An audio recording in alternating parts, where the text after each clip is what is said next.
Hi, today we're going to talk about different types of thermal processes, and we're going to talk about the cycle of heat flowing through a heat engine to be able to produce usable work from heat.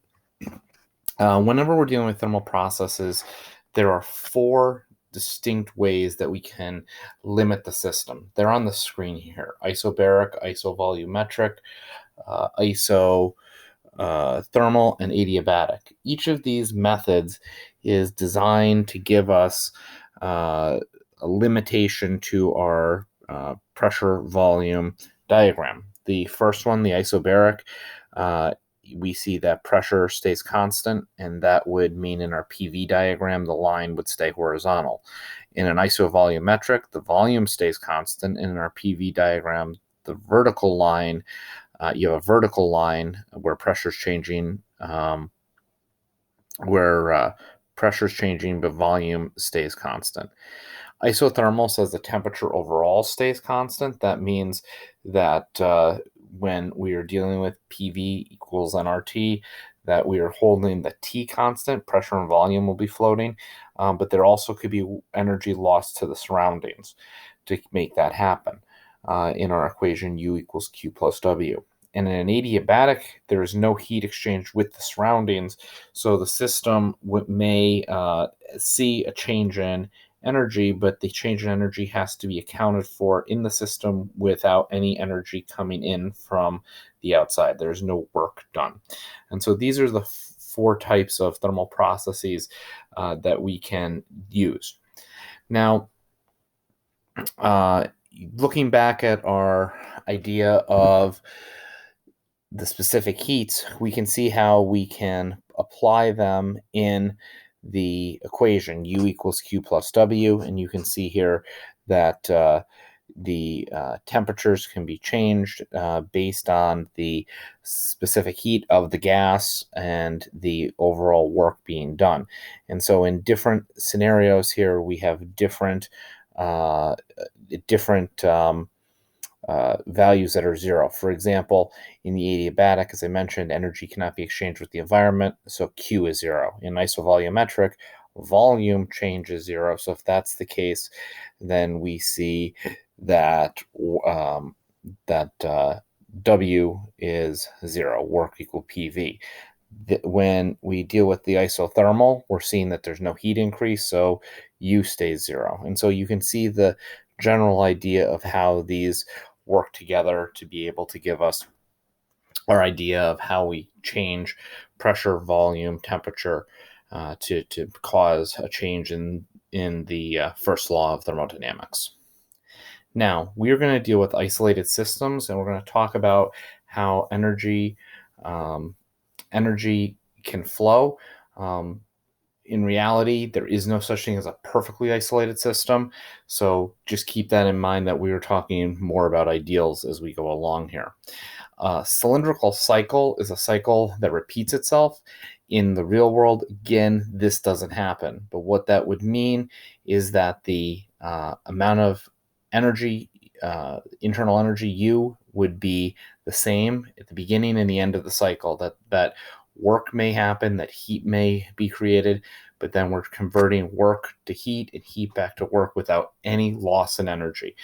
The second law of thermodynamics says that that cannot happen, and therefore we know that this idea is all theoretical. So a heat engine takes heat energy and it converts it into other forms of energy. It's a basic idea of how we use heat to do work. So in this picture here, you will see that there is a hot reservoir. The hot reservoir is located on the top of the screen. And as we know, heat will flow from high to low. So there's a cold source, a cold sink, we would call it. And so the hot energy would flow down. Imagine this like water. We have water at the top of the hill and it's flowing down to a lower point. Well, we have heat at the top of the top at a higher energy and it's flowing downhill. Just like we put a water wheel in a river to convert that energy, that river's energy, into other forms of energy that are useful to us, we are going to put a engine in here that is going to convert energy into usable energy, which is going to come out this side. So we're going to take the energy that's on the high side. Remember that is, it's got energy Q is equal to mc delta T. If it's a gas, it was the specific heat of the gas times the other values that were in that equation. And so ultimately what we're seeing is we're seeing the energy that we had at the top flow down and create in the process be captured, and some of it being kicked off in the form of usable energy. Now the reality is that this process, if we're just doing basic accounting, if I have 100 joules of energy here and I have 40 joules of energy here, at the end, we would say this starts at 0, so it would end at 40. That means that 60 joules of energy must have flown out the usable side. So the energy on the coal side plus the energy that is used for work has to add up to the energy we started with. But the reality is that doesn't happen. There's going to be lost energy. And so maybe we only have 38 joules here, maybe we only have 58 joules here. And so when we add that up, where did the extra 4 joules go? It's lost to the environment as non-usable energy. There is no such thing as an ideal perpetual motion machine, and that's because energy is lost to the environment. The heat engine process could be a cylindrical process.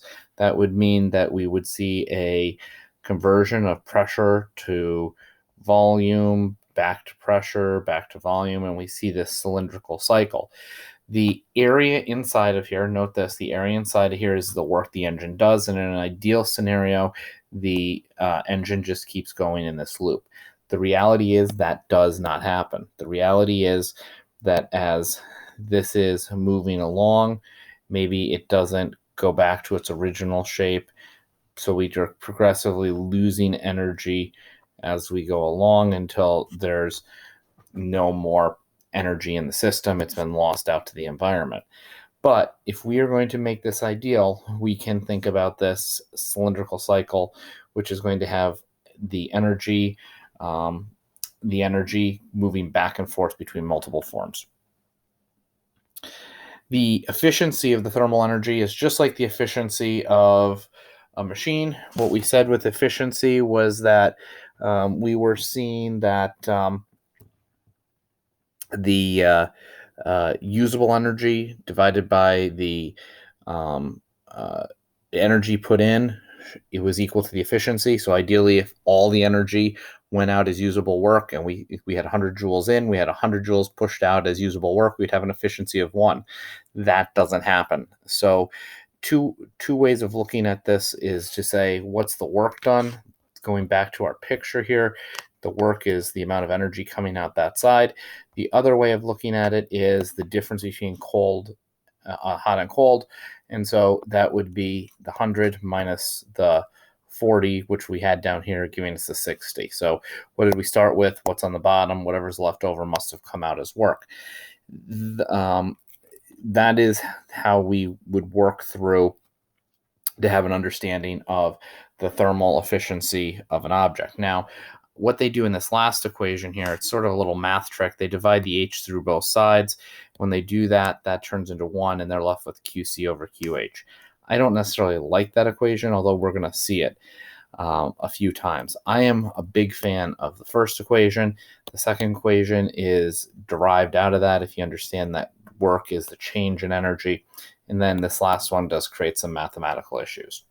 So a heat pump and a refrigerator are two sides of the same coin. A heat pump is going to take energy and it's going to put it into the system to create heat, and a refrigerator is going to take energy out to create cold. And that process we're going to study more. I do have some additional videos for you to watch, but you can see here the heat pump idea where we're putting energy in, and that's forcing energy to rise up. And that means we end up with a hotter energy. A heat pump is a very efficient tool to be used in a home, especially when the home is at a temperature of, the outside air is at a temperature of about 20 degrees Fahrenheit or higher. When we get into very low temperatures, heat pumps do not work very well unless you have a geothermal system where you're pulling out a constant heat energy out of the ground, where you're pulling up water. Down south, they have geothermal systems that work very well. In the Northeast, they work okay up until mid-December, when we get into those deeper, colder uh, months, and then we start to lose efficiency. Again, if we're pumping energy out of the ground, we're bringing up a constant uh, reservoir of heat, then we are going to then force that heat to be converted, and we get hot energy out. And we'll explain how that works in some other videos, but just have an understanding that a heat pump and an air conditioner are the opposites. The heat pump itself has its own version of efficiency. It's called the um, uh, COP, and that value here is used to identify how efficient it is. The higher the COP, the more efficient. The higher the COP, meaning closer to 1, the more efficient it is. In fact, you can actually get COP values of 5 or 6 in a good refrigerator or air conditioner. But if you have a very low value, it means something has gone wrong. You can see here again the heat pump's COP, the difference QH over W versus QC over W, the heat pump versus the air conditioner. I am not going to test you directly on the COP values, but it's just something that if you see it, you know what it is. Ultimately, I've already said it, but I want to recap it. No heat engine operates in a cylindrical cycle, because some energy has to be lost to the environment. We've seen that in many cases, that the efficiency cannot be zero. Therefore, we cannot have a perfect cylindrical cycle. The other thing I wanted to say to you is that we need to remember the first and second law. We cannot get a greater amount of energy out of the cycle than we put into it. And of course, again, we can't break even. The process of doing this is going to cause energy to be lost to the environment. The next thing we're going to talk about in the next video is Sidney Carnot and the Carnot engine and his ideal engine, and what that means for us in terms of what would happen if we did have an ideal scenario. And there will be some surprises along the way. If you have any questions, let me know.